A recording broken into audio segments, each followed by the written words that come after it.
20 রাকাতের কম তারাবি হয় না, হয় না, হয় না, হয় না, হবে না। দৈন্তান নয় কেন না,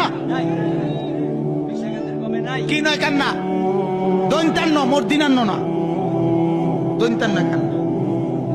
হ্যাঁ, 8 রাকাত যারা তারাবি পড়ে কিংবা বলে তাদের তারাবি আদায় হবে না। হযরত আয়েশা রাদিয়াল্লাহু আনহা তিনি বলেছেন যে নবী রমজান মাসে 11 রাকাত করে পড়তেন আর অন্যান্য মাসেও তিনি বলেছেন নবী পড়তেন 4 রাকাত করে। আমি এই রাকাতগুলোর দৈর্ঘ্য আর সৌন্দর্যের বর্ণনা দিতে পারবো না। তারপর আবারও পড়তেন 4 রাকাত, এটার দৈর্ঘ্য আর সৌন্দর্যের বর্ণনা দিতে আমি পারবো না। এরপর পড়তেন 3 রাকাত, তার মানে 8 যোগ 3।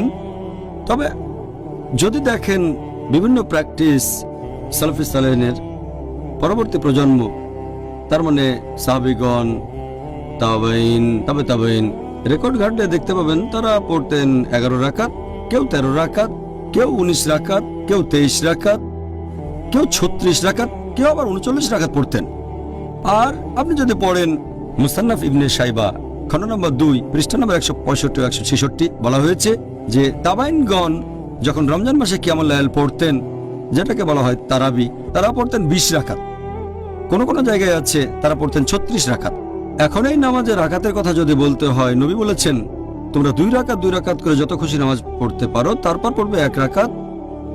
আর আমি আগেও বলেছি সহিহ বুখারী হাদিস নাম্বার 472 খণ্ড নম্বর 1, আপনি যত রাকাত খুশি নামাজ পড়তে পারেন, প্রথমে 2 রাকাত পরে 1 রাকাত।